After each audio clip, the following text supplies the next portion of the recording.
Welcome on into WFRV Plus Sports Night. Cameron Ezair with you here on this Thursday as the Packers, they prep for a matchup with the AFC leading Denver Broncos on Sunday. It'll be right here on Local 5, not right here on WFRV Plus, but go over to WFRV and watch the Packers and the Broncos battle at 325 Central. And is this going to be a game or what? The Packers, the current 2 seed in the NFC. The Broncos, like I mentioned, the best team in the AFC, also have the best record in all of football. Of course, the Rams and the Seahawks in the NFC each have 10 wins. And then the Patriots and the Broncos are both 11-2 atop the AFC. So should be a fun one. A great Broncos defense. I mean, they lead the league in sacks. They have 11 more sacks than the next team. And also you just played a Bears team that has 17 interceptions on the season, but that secondary really good. The reigning defensive player of the year, Pat Surtain. So it'll be a challenge for Green Bay, and it's something that they're up for. A team that's won 4 in a row. The Broncos have won 10 in a row, haven't lost a game since September 21st. And this Green Bay squad, they look to have turned a corner after those back-to-back losses to Carolina and Philly. Not too much to update you on today as of what occurred at practice. Everyone practiced except Josh Jacobs, their star running back, who did not practice with a knee injury on Wednesday. That's a carryover into Thursday. We'll see if he practices in the final go-around on Friday before the team travels to Denver on Saturday. So that is critical news. Outside of that, a lot of limited participants.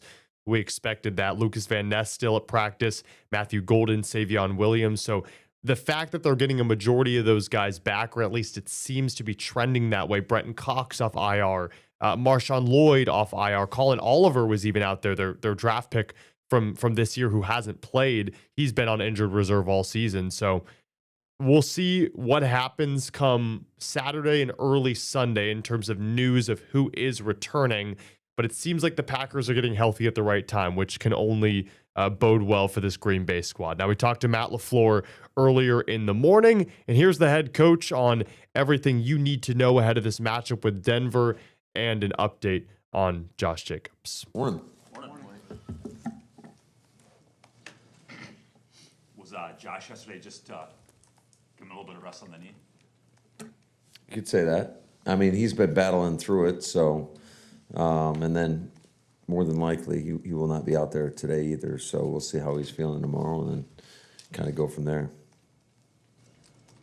If he's not practicing, is there a little bit of concern for Sunday?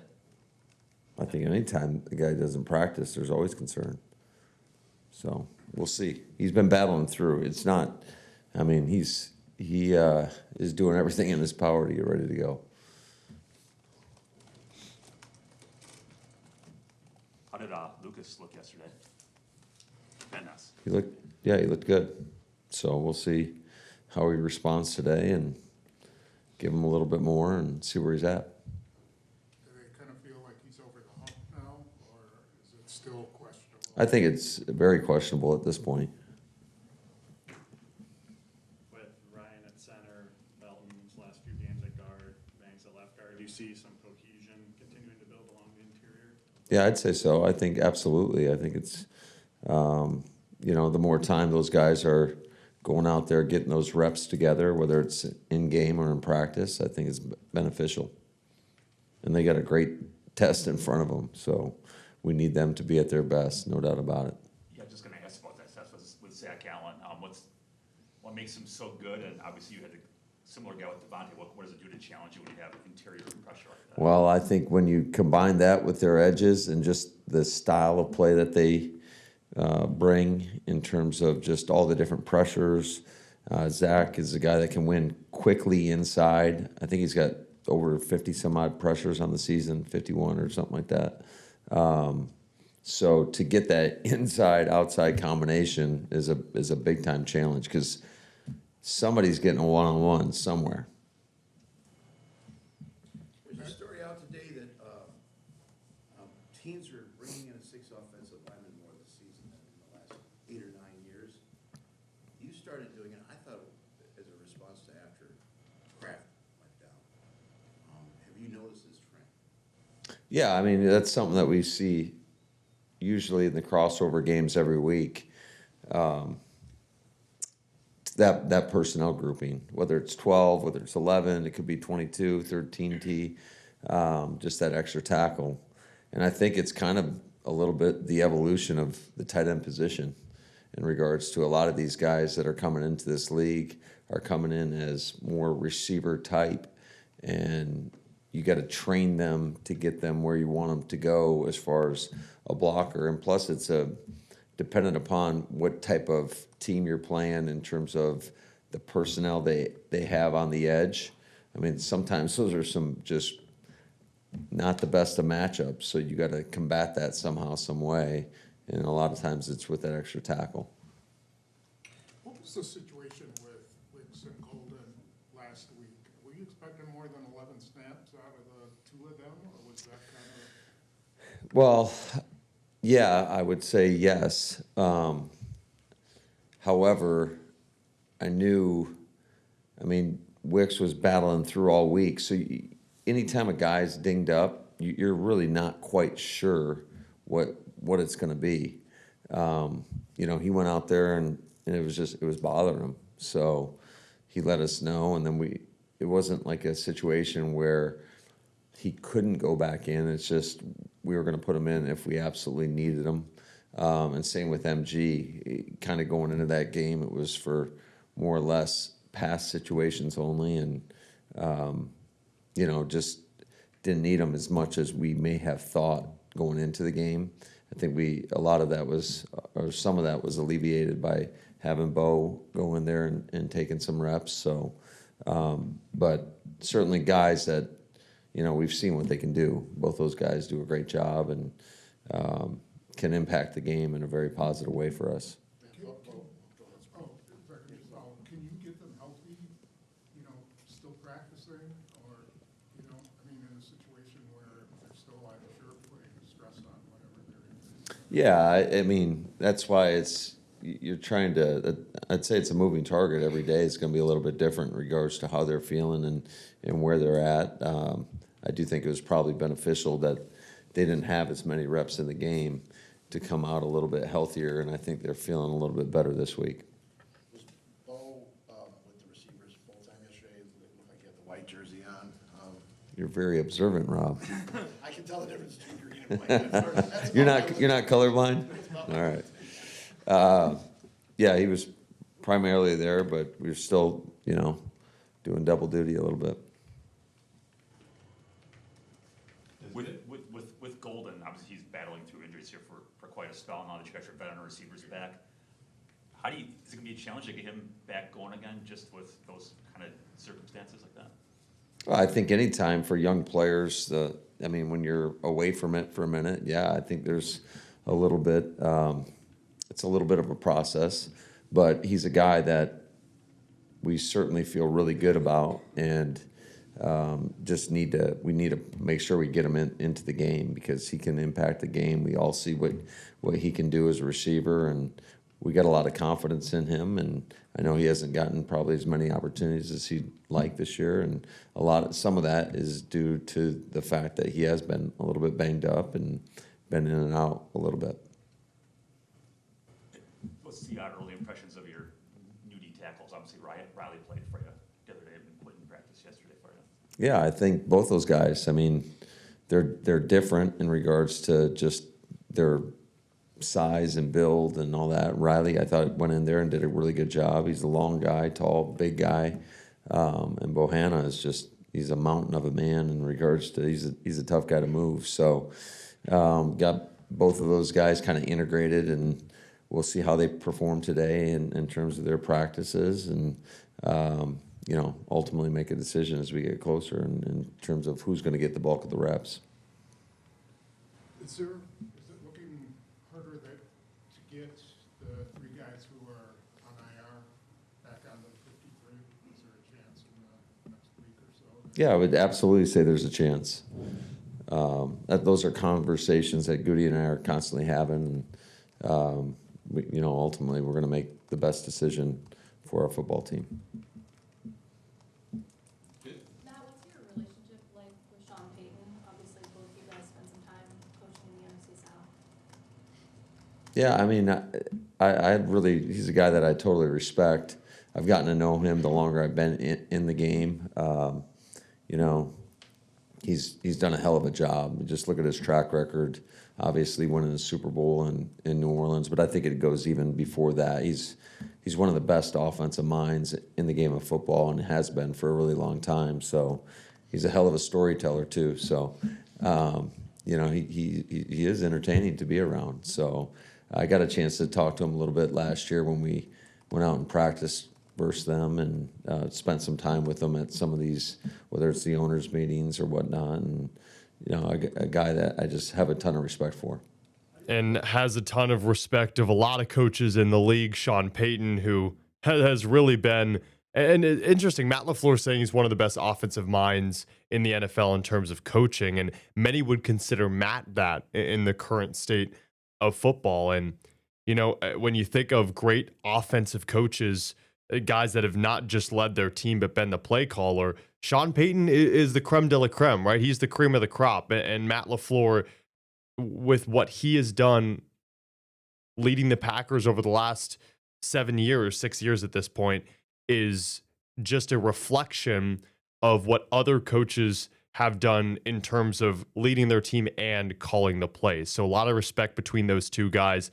And you talk about two offenses that can really fly high. It's largely because of the coaches making the calls. Okay, when we come back on WFRV Plus Sports Night, now we mentioned Josh Jacobs did not practice.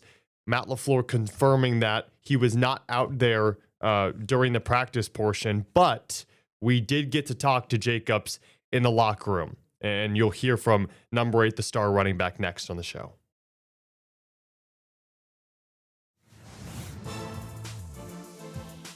And we're back. WFRV Plus Sports Night with the best news that any Packers fan or anyone around the Packers could hope for, or even just the best news for anyone excited to watch Packers Broncos, because you want to watch a good game. And when the Packers are at their best, Josh Jacobs is on the field. And even though he didn't practice on Wednesday, he also didn't practice today, which is Thursday. Bit concerning knowing that the game is on Sunday with that knee injury. He did speak to the media in the locker room, and this is Josh about how he's feeling, what happened, what occurred, and if he thinks he'll be ready to go by Sunday. Yeah, no, I already got a scan. Everything structurally was fine. It's just the fluid. That was the first you got anything since the first scan, or just the one? No, I got another scan, Oh, and you it's did? just the fluid. Yeah. This week? Yeah. Okay. Yeah. Monday. Yeah. Late to the party, but are you planning to play Sunday? Would anything hold you back at this point? I mean, I always plan to play. I mean, they got to kind of tell me I can't play for me not to play. So I mean, for me, that's where my head is at. But I'm also realistically just day to day right now. Josh, did they convince you not to practice? You remember saying last week that you hate to miss practice. Yeah, I mean, yeah, Doc was like, man, just chill. But also, you know, it's just me being smart too, because I don't want to. Technically, I can go out there and practice, but I don't want to go out there and then make it even more swollen, and then game days it's harder to, you know, actually play. So it's just being smart right now. Did you feel like it was like a re-aggravation over the weekend, or is it just the continual build-up? Yeah, it's just a build-up. Like I said, I didn't get hit on it last game, but towards the second half of the game last week, it just started to get stiff, just running around, just casual swelling. So yeah, that's the main thing, really, just trying to get the fluid out of there. You said you could be out there, so are you medically cleared? You're just being smart today in practice, or what does that mean? I really don't know what they want to do, what they're gonna do, or what they're gonna decide. But I know right now, for me, in my head, I always want to play, but I don't know. They taking it day by day right now. Josh, working with Emmanuel, what have you seen from him this year? You know, that's given him the confidence that when his number is called, that he can go out there and do what he does. First, man, I would say coming into this OTAs, the thing that I seen a lot from him is just his growth of, you know, wanting to know things. And like me and him would sit out to practice and we'll just talk about, okay, what you see right here. Okay, if a defender is in a certain position, what are your thoughts? And I always try to tell him, like, me personally, I always try to have 3 or 4 answers to every look or everything that I see when it comes to, you know, playing this game in certain positions. But I always tell him, just trust your instincts. Like, you wouldn't be here if you wasn't a baller. and just trust your instincts, and when you make a decision, be decisive in that decision. And you could tell he's playing with that confidence, and confidence is a big thing in this league. How about Marshawn? He seems to feel close to returning. He says he's stuck with it, been doing all the tests every week, and that you've been a big boost in his form. Yeah, for sure. I mean, that's my guy. I mean, I still ride with him every day to practice. We talk about everything, really, life, everything. And, yeah, man, I mean, Marshawn, man, he's been practicing fast. He's been going out there. You could tell he got them fresh legs out there running hard. And, I can't wait for him to get his turn and get his number called. I know he's battled through a lot of things, just leading up to this point, but we all know who he is, and we know he's a baller for real. Like, we know he can add something to this team that we don't have, and we respect him and we love him. So we just want the best for him, and hopefully, he can get back out there soon. Josh, if you do play, what is the challenge with this defense? Really good defense. Really good defense. Probably the best defense we've played all year.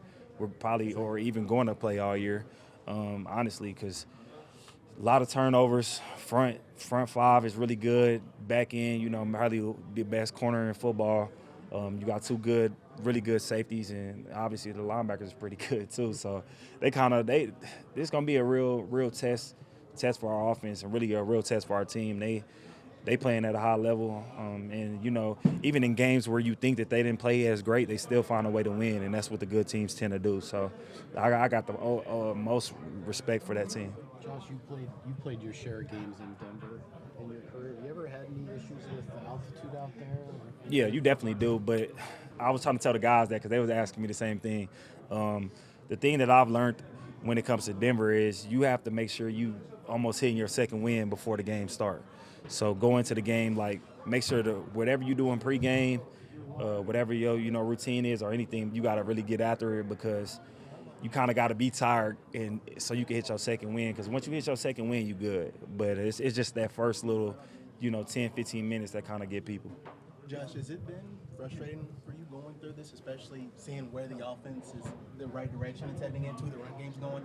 Is it frustrating at all? It's like, oh, now I'm starting to deal with this injury late? Nah, I would say it's just frustrating. I've been in this game. I've been in this league a long time, man. It's not too much that really just get me, discouraged or anything like that. We still know what's ahead of us. Now, if we was having this going into playoffs, then it'll be a little weird. But at that point, I wouldn't care, because it's either, do or don't. But for me, man, I know my body is not structurally wrong, so I don't feel like it's something that I really have to overly think about. It's just managing it enough to be able to go out there and be able to play.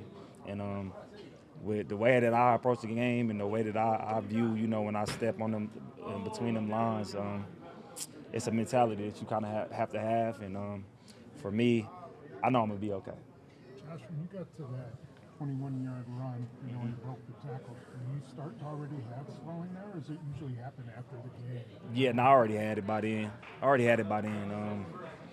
Like I said, I came into the game, like I told y'all last week, I was like, I still feel it. It's not something that's just been gone away. It's still here. It's just that I'm playing with it. And so even coming into the game, like it still was some swelling in there, but it's just playing through it. It's just something that it's going to be there, but structurally nothing is wrong. So you're not looking at it in the sense of like, okay, if I go out there, am I going to get hurt or make it worse? It's just you got to play through the pain, and that's a reality of a lot of people in this league at this time of the year. So it just is what it is. And there's nothing you can do about it to keep it loose or anything like that? Or? The only thing I can really do is rest, and I don't really have that time to rest, so it is what it is. Do you worry about not practicing, and then I know during the preseason you wanted to play because it gets you kind of into football shape? Do you really feel like you're there? When it comes to practice, I like to practice just because I like to feel it, but realistically, it's not too much that I haven't seen or haven't, whether it's throughout my career or it's throughout the week of just watching film and actually, even when I'm at practice, putting myself in every situation, like mentally taking every rep and going through everything. Really, I feel like I think about it more when I don't practice than when I actually do. So for me, I might feel like I over prepare when I don't. But I definitely like to just feel it, my body and feel certain cuts. But I think I'm gonna be all right. Josh, is this Denver defense similar to what you faced when you were in Vegas? Nah, they totally different. Totally different. They always had a good defense, definitely a good defense, but they've never been at this level.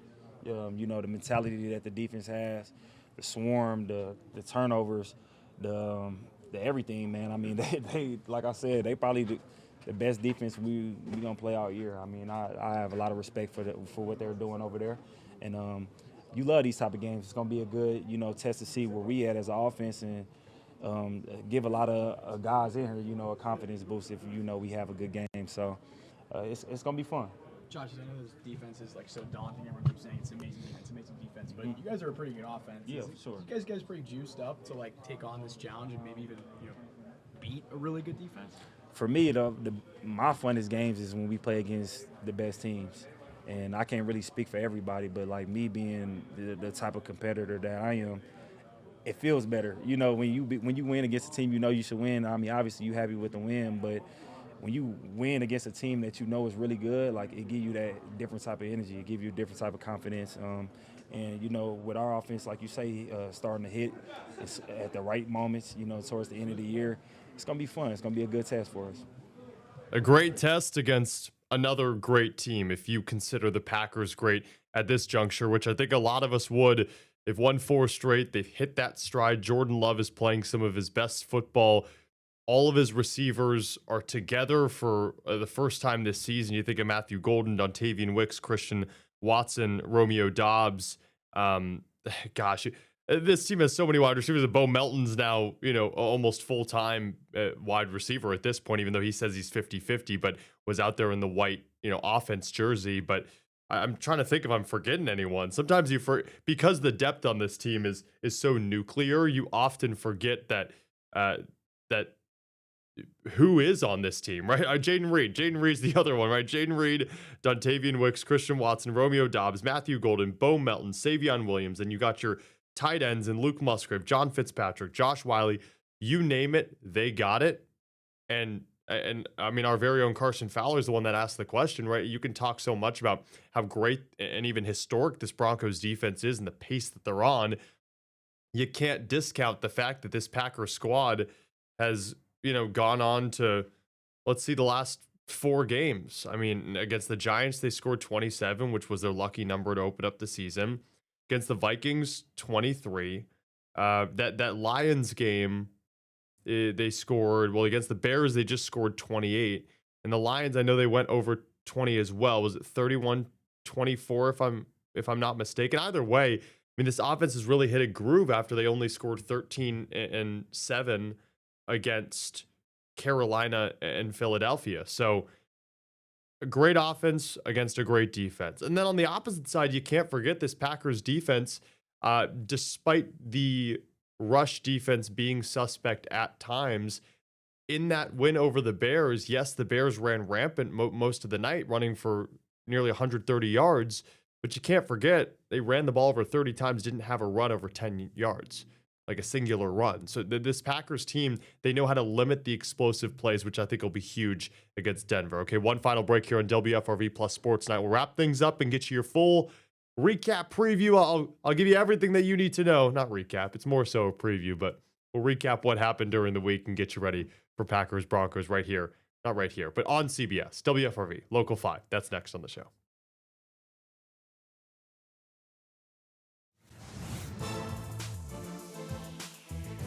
Let's do this thing. Wrap things up. Get you ready for Packers Broncos on Sunday on WFRV. That's Local 5. This is WFRV Plus Sports Night, getting you ready for Green Bay and Denver. So, of course, we've talked about just how good the Broncos defense is, and speaking with a good amount of the players in the locker room today, because it wasn't just Josh Jacobs who we spoke to. Let's see, who Bo Melton talked, and now Bo has a different perspective of how good not just the Broncos defense is, but also Denver's offense under the tutelage of Sean Payton. Melton spoke a lot just about how that rush has gotten home so much, which affects what you do on the outside. Sean Ryan, the center, I mean, he spoke to just how good this Broncos front is the fact that there's more than one guy. So you're not really dealing with the prolific pass rusher, right? When you face the Browns, yes, there's a Mason Graham, but Myles Garrett's the guy you want to stop. You double him, you send chips his way. It's not that easy against the Broncos, who have that Allen guy up the middle, and then they have Nick Bonito on the edge. And there will be plenty of challenges for Green Bay's offense. I want to shift over to the defensive side, though, because I think we're not talking a lot about just how good Bo Nix has been offensively. And yes, it's been a struggle at times, but I think the way that he is helping out this team is helping him win games, right? He isn't your 300-yard passer. He's not throwing 4 touchdowns a game, but he's managing the game well. And Sean Payton's done a really good job teaching a young guy like that. And not to mention, yeah, you have Cortland Sutton and weapons on the edge, but RJ Harvey in the backfield. I mean, for those that are big fantasy football goers, that guy was a steal. And in the last few weeks, he's really shown his chops and has made Denver's offense more of a threat than it was. So again, I think there are a lot of layers to this matchup. And as much as we are approaching it from this holistic view of Packers offense against Denver defense, let's also key in on the opposite side of things, because Denver's defense is better than their offense, and that's a very impartial take. I think many know that. And this Green Bay defense has shown if they can dictate the game, their offense doesn't have to be this otherworldly offense. So I'm curious to see how the Packers on that line stop RJ Harvey, limit the explosive plays. How do the cornerbacks do if they can't get home on Bo Nix? That Denver team is a good offensive line. Bo Nix doesn't get sacked a lot.